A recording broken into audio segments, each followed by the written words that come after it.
আমি আজকে তোমাদের সঙ্গে শেয়ার করতে চলেছি কেন পশ্চিমবঙ্গে বিজেপি সরকার আসা সত্যি খুবই দরকার ছিল। সেটারই ছোট্ট একটা ঘটনা আমাদের গ্রামে, যেটা প্রত্যেক বছর ঘটে আসছে, মোটামুটি 3 থেকে 4 বছর ধরে ওই ঘটনাটা ঘটে আসছে। সেটাই আজকে আমি তোমাদের সঙ্গে শেয়ার করতে চলেছি। তো ঘটনাটা তোমরা জাস্ট মন দিয়ে শোনো, তারপর তোমরা নিজেরাই বিচার করবে যে কেন পশ্চিমবঙ্গে বিজেপি সরকার আসা সত্যি দরকার ছিল, আর কেন বিজেপি সরকার এসেছে, কেন পরিবর্তন হয়েছে, সেই সব কিছু তোমাদের দেখাবো। আর এই ভিডিওটা মেনলি যারা টিএমসি করে তাদের দেখা সত্যি খুবই দরকার। কারণ যারা টিএমসি করে, কারণ যারা তারা চেটে চেটে তাদের জীবটা খুব লম্বা করে ফেলেছে, তাদের এই ভিডিওটা দেখা সত্যি খুবই দরকার। তো জাস্ট যারা টিএমসি করে তারা তো দেখবেই, আর যারা বিজেপি করে তারা বুঝতে পারবে যে কেন বিজেপি তারা নিয়ে এসেছে পশ্চিমবঙ্গে। আর তো চলো ভিডিওটা বেশি না বকে শুরু করছি আমি। তো তোমরা জাস্ট কথাগুলো জাস্ট মন দিয়ে শোনো। তো চলো, আমাদের গ্রামের ছোট্ট একটা ঘটনা তোমাদের সঙ্গে শেয়ার করছি, যেটা বিগত 3 থেকে 4 বছর ধরে হয়ে এসেছিল, কিন্তু এবছর হয়নি। সেটাই তোমাদের সঙ্গে আমরা শেয়ার করছি। আমাদের গ্রামের নাম হচ্ছে কালীতলা। কালীতলা গ্রামটা হচ্ছে মুর্শিদাবাদ জেলার অন্তর্গত বেলডাঙ্গা থানার মধ্যে একটা ছোট্ট একটা গ্রাম আছে, যে গ্রামটার নাম হচ্ছে কালীতলা। আর আমাদের কালীতলা গ্রামের বিল পাহাড়ে একটা কালী মাতার মন্দির আছে। ওই মন্দিরের নাম অনুসরণ করেই আমাদের গ্রামের নাম রাখা হয়েছিল কালীতলা। প্রত্যেক বৈশাখ মাসের শেষের দিকে আমাদের ওই কালীমাতার মন্দিরে একটা নামযজ্ঞের অনুষ্ঠান হয়, যেটা খুব ধুমধাম করে হিউজ পরিমাণে ক্রাউড এক জায়গায় জড়ো হয়ে লোকজন সবাই এসে সেই মানে নামযজ্ঞটাকে খুব সুন্দরভাবে তুলে দেয়। আমি ছোট থেকে দেখে আসছি, মোটামুটি বিগত 25 থেকে 30 বছর ধরে ওই জায়গাতে নামযজ্ঞটা হচ্ছে। কোনো বছর কোনো অসুবিধা ছিল না। রিসেন্ট 3 বছর ধরে অসুবিধা স্টার্ট হয়েছে। এবার কি অসুবিধা স্টার্ট হয়েছে, কি কন্ট্রোভার্সি হচ্ছে, সেই সব কিছু দেখাবো বা আমি বলবো তোমাদেরকে। তোমরা জাস্ট মন দিয়ে শোনো, তারপর তোমরা বুঝতে পারবে যে আমাদের গ্রামের ঘটনাটা কতটা বড় আর কতটা সিরিয়াস ছিল। আর 2025 সালে আমি একটা ভিডিও বানিয়েছিলাম ওই মন্দির নিয়ে বা ওই ঘটনা নিয়ে। তার জন্য আমাকে জেলে পর্যন্ত যেতে হয়েছিল। সেটা হচ্ছে পুলিশ প্রশাসন এক জায়গায় হয়ে আমাকে জেলে নিয়ে গেছিলো। কেন, কিসের জন্য, সেই সব কিছু বলবো তোমাদেরকে। তোমরা জাস্ট ভিডিওটা মন দিয়ে দেখো, তাহলে তোমরা বুঝতে পারবে। তো বলছি, তোমরা শোনো। প্রথমেই বললাম আমাদের গ্রামের নাম হচ্ছে কালীতলা। ওই কালীতলাতে একটা বিল পাড় আছে, ওই বিল পাড়ে একটা কালীমাতার মন্দির আছে। ওখানে প্রত্যেক বছর নামযজ্ঞ দেওয়া হয়। ঠিক আছে, মোটামুটি 25 থেকে 30 বছর ধরে নামযজ্ঞ দেওয়া হচ্ছে। কোনো সময় কোনো অসুবিধা ছিল না, কোনো সময় না। বিগত 2020 সালে যখন কোভিড আসে, কোভিডে তখন 2 বছর আমাদের নামযজ্ঞটা একটু থমথমা ছিল। কারণ কোভিডের সময়তে এক জায়গায় জড়ো হওয়া একদম বারণ ছিল। তার জন্য শুধুমাত্র ওই কালীমাতা মন্দিরে পুজোটাই করা হতো। পুজো করে জাস্ট যেসব রীতি বা নিয়ম ছিল সেই সব কিছু মেনে আবার সেটাকে বন্ধ করা হয়েছিল। কিন্তু যখন কোভিড শেষ হয়ে যায় 2023 সালে, আবার আমরা যখন কালীমাতা মন্দিরে গিয়ে নামযজ্ঞর অনুষ্ঠান দিই, তারপরে যখন আমাদের মানে অনুষ্ঠানের পরে সব জায়গাতে, শুধু আমাদের না, সব জায়গাতে যখন আমাদের নামযজ্ঞ শেষ হয়ে যায়, ঠিক শেষের দিনে সকালবেলাতে একটা নামের দল বেড়ায় বা সংকীর্তনের দল বেড়ায় একটা। সেই দলটা পুরো আমাদের পুরো গ্রামে ঘুরে, পুরো গ্রাম ঘুরে, পুরো পাড়াতে যায়, সব পাড়াতে যায়। আর তারপরেও প্রত্যেক বছর আমরা যাই হচ্ছে একটা রাস্তা দিয়ে, পার্টিকুলার রাস্তা, আমাদের একটা রুট ম্যাপ করা থাকে। সেই রুট ম্যাপের উপর ভিত্তি করে আমরা সেই সব জায়গাতে ঘুরি প্রত্যেক বছর। কিন্তু রিসেন্ট যখন কোভিডের পর যখন আবার আমরা ওই রুট ম্যাপ অনুযায়ী আমরা নামের দল বের করতে যাই একটা পার্টিকুলার রাস্তা দিয়ে, সেই রাস্তাটা হচ্ছে আমরা প্রত্যেক বছর আমাদের মন্দিরের সোজা করে একটা রাস্তা আছে। আর মন্দির থেকে মোটামুটি কিছুক্ষণে পর একটা রাস্তা পড়ে, সেই রাস্তার সামনে কিছু 4টে থেকে 5টা মুসলিম বাড়ি পড়ে। তারপর ছোট্ট একটা মাদ্রাসা আছে আর একটা মসজিদ আছে। রিসেন্ট যখন কোভিডের পর আবার আমরা সেই রাস্তা দিয়ে যাওয়া শুরু করতে যাই, তখন কিছু সাম্প্রদায়িক মানুষ এসে আমাদের উপরে প্রেশার ক্রিয়েট করে আর বলে যে আমরা ওই রাস্তা দিয়ে যেতে দেবো। তারা বলপূর্বক সেটা ক্রিয়েট করে। কিন্তু সেটা ছিল প্রথম বছর, মানে প্রথম আমাদের উপর এই আবেদন তারা রাখে বা আমাদের উপর প্রেশার ক্রিয়েট করে। আমরা মানতে একদম না ছিলাম, আমরা একদম মানতে চাইনি। তার জন্য প্রথম বছর আমরা জোর করে বলপূর্বক আমরা সেই রাস্তা দিয়ে যাই। সেই রাস্তা দিয়ে যাওয়ার জন্য আমাদের প্রচুর পরিমাণে হিউজ পুলিশ ক্রাউড চলে আসে। মোটামুটি 1000 থেকে 1500 পুলিশ আসে আমাদের গ্রামটাকে ক্যাপচার করার জন্য, যাতে আমরা ভালোভাবে বের হতে পারি। তার জন্য প্রথম বছর আমরা জোর জবরদস্তি করে বের হয়েছিলাম। তার জন্য প্রচুর বোম, ইট, পাথর, লাঠি আমাদের উপর ছোড়া হয়। আর তার জন্য আমাদের অত বেশি ক্ষতি হয়নি, কিন্তু তার জন্য অনেক পুলিশ খাম হয়ে যায়, অনেক পুলিশের মাথা ফেটে যায়, তারা বোমে আহত হয় বা তাদের হাত পা সব কিছু কেটে যায় প্রথম বছর। এটা হচ্ছে 2023 সালে। কিন্তু আবার যখন পুনরায় আমরা 2024 সালে আমরা যখন আবার নামযজ্ঞ দিতে যাই, থানা থেকে ডাক আসে। আর তখন আমরা থানাতে যাই। তখন থানাতে আমাদেরকে এটাই বলা হয় যে আমাদের মানে মানে পুলিশের সঙ্গে ওই সাম্প্রদায়িক লোকের একটা মিটিং ফিক্সড হয়ে গেছে। তারা স্পষ্টভাবে জানিয়ে দিয়েছে যে আমাদেরকে ওই রাস্তা দিয়ে যেতে দেবে না, মানে স্পষ্টভাবে জানিয়ে দেয় যে আমাদেরকে ওই রাস্তা দিয়ে যেতেই দেওয়া যাবে না, আমরা যেতেই পারবো না ওই রাস্তা দিয়ে। হরিনাম করতে করতে বা সংকীর্তন করতে করতে আমরা ওই রাস্তা দিয়ে যেতেই পারবো না। প্রথমে এই আবেদনটা আসে, তারপরে আমাদের কমিটির কিছু সংখ্যক মানুষ যায়, গিয়ে সেটাকে একটু মানে বোঝানোর চেষ্টা করে, দিয়ে দিয়ে তারা ঠিক করে যে ওই রাস্তা দিয়ে শুধুমাত্র যেখান থেকে আমাদের হিন্দু বাড়ি শেষ আর যেখান থেকে মুসলিম বাড়ি শুরু, ঠিক ওই রাস্তা দিয়ে শুধুমাত্র 5 জন যাবে, তা মুখ একদম বন্ধ করে, মানে হরিনাম করতে পারবে না, সংকীর্তন করতে পারবে না, ঢাক বাজবে না, খোল বাজবে না, খুঞ্জনি বাজবে, কিচ্ছু বাজবে না। আবার যেখান থেকে আমাদের হিন্দু বাড়ি শুরু সেখান থেকে আমরা হরিনাম করতে পারবো। এটাই রিসেন্ট 3 বছর ধরে হয়ে আসছে। মানে থানাতে আমাদের উপর প্রেশার ক্রিয়েট করে, সেটা হচ্ছে 2023, 24, 25 সাল পর্যন্ত থানাতে আমাদের উপর প্রেশার ক্রিয়েট করে, আমাদেরকে জোর জবরদস্তি এই নিয়মটা মানতে বাধ্য করে। আমরা কেউ মানতে রাজি ছিলাম না, কিন্তু আমাদেরকে মানতে বাধ্য করে। আর তারা এটাও বলে তোমরা যদি এটা না মানো, যদি পরে কিছু ঝইঝামেল হয়, সর্বপ্রথম তোমাদেরকে আমরা তুলবো আগে, কারণ তোমরা মানছো না বলে। সর্বপ্রথম তোমাদেরকে আগে তুলবো, তুলে তারপরে যা কেস দেওয়ার আমি আমার ইচ্ছা মতন কেস দেবো, তোমাদেরকে তুলবো, কারণ তোমরা প্রথম থেকে মানছো না। তার জন্য রিসেন্ট আমরা ঠিক এরকমভাবে আমি ভিডিওটা পাশে চালিয়ে দেবো, তোমরা দেখতে পাবে যে আমরা মুখ বন্ধ করে ওই 5 জনে 3 বছর হরিনাম করতে করতে তারা কিচ্ছু যায়নি। তারপরে আবার যেখান থেকে হিন্দু বাড়ি শুরু হয় সেখান থেকে সংকীর্তন করতে আরম্ভ করে, সেটাও আমরা তোমাদেরকে দেখিয়ে দেবো, কোনো অসুবিধা নেই। সব ভিডিও ফুটেজ আমার কাছে আছে। আর হ্যাঁ, ঠিক আমি এই ভিডিওটাই করেছিলাম 2024 সালে কি 25 সালে করেছিলাম, 2024 সালে মনে করেছিলাম ভিডিওটা। আর তারপরে আমি ওই ভিডিওটা 2025 সালে আপলোড করে আমি এটাই বলি যে আমাদের এখানে বিলপাড়ে একটা কালীমাতা মন্দির আছে, আর ওই মন্দির দিয়ে নামের দল যখন যায় তখন ওই রাস্তার সামনে কিছু মুসলিম বাড়ি পড়ে, আর একটা ছোট্ট মাদ্রাসা, একটা মসজিদ পড়ে। সেই রাস্তা দিয়ে আমাদেরকে কোনো বাড়ি মানে জোর করে আমাদেরকে আটকানো রাখা হয়েছে, আমাদেরকে নামের দলটা বের হতে দেয় না।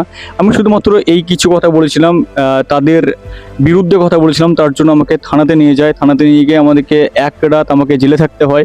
জেলে থাকার তারপর আমি কোর্ট থেকে জামিন করে তারপর আমাকে বাড়ি আসতে হয়। আমাকে সেই 2 দিন প্রচুর হ্যারাসমেন্ট হতে হয়েছিল, প্রচুর হ্যারাসমেন্ট।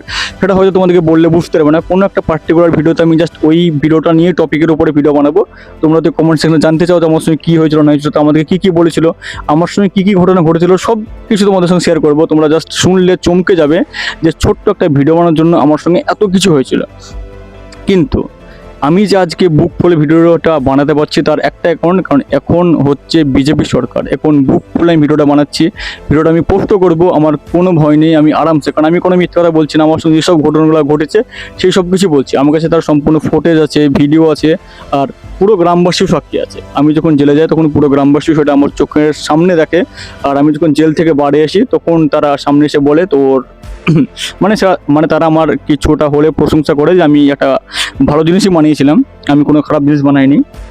হ্যাঁ, তো মেন মুদ্রা কথা এটাই যে 2023 থেকে 2025 পর্যন্ত আমরা একদম মুখ বন্ধ করে যাই।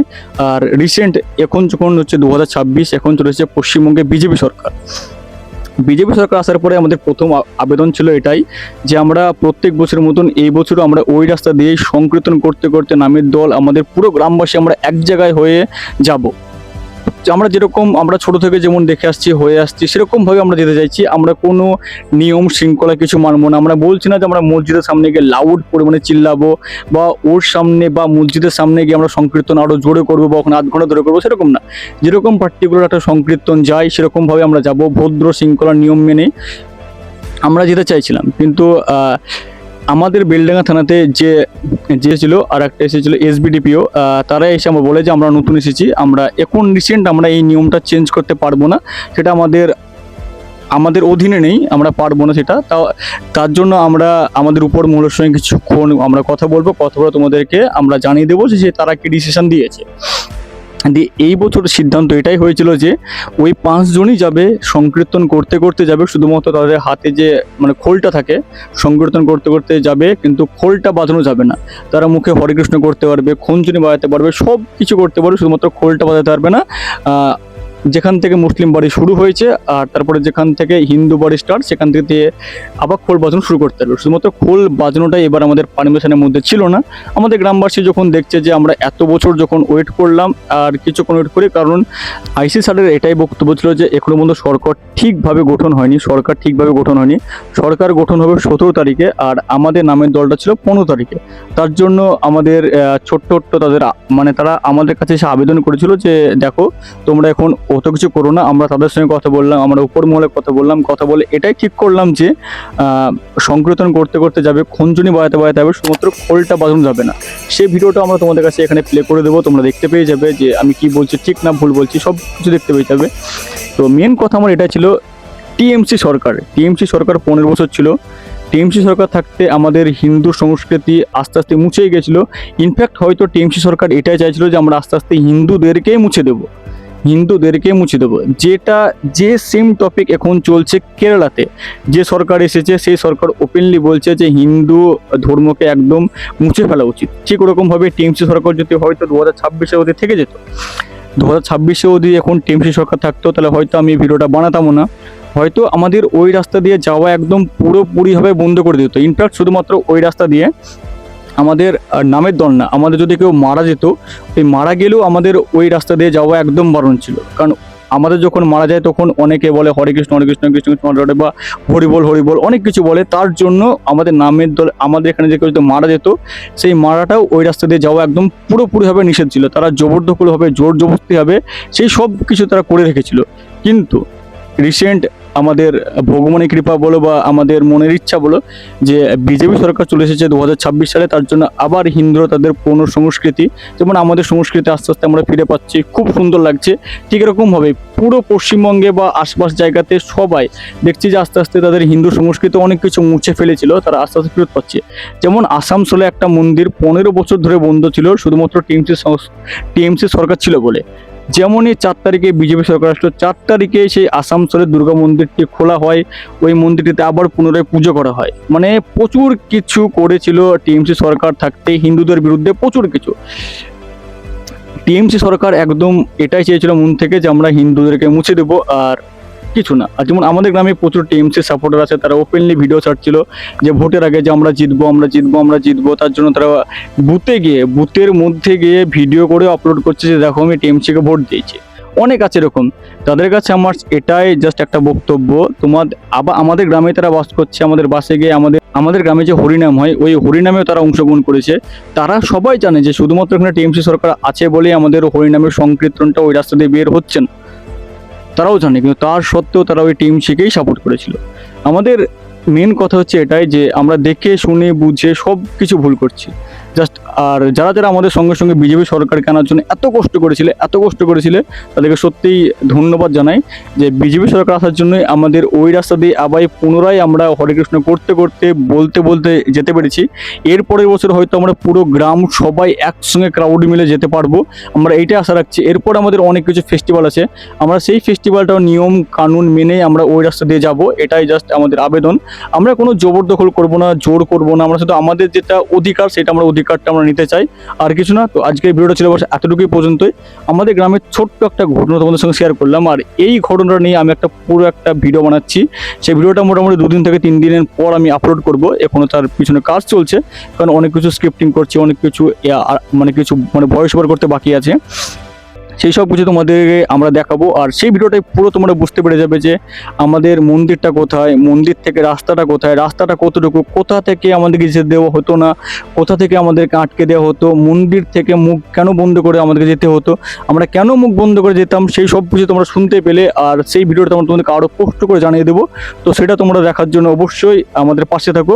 নেক্সট ভিডিও আমি ওটাই আপলোড করব যে আমাদেরকে কেন ওই রাস্তা দিয়ে যেতে দেওয়া হতো না। আমি এটাও বৈশিষ্ট্য হিসাবে জাস্ট শর্ট ফর্মে আমরা তোমাদেরকে বুঝিয়ে দিলাম। সেই ভিডিওটাই বড় লং করে আমরা তোমাদেরকে দেখে দেবো।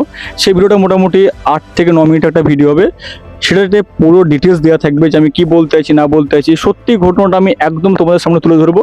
তো তোমাদের সঙ্গে দেখা হচ্ছে নতুন একটা ফ্রেশ ভিডিওতে। তো টাটা, বাই বাই।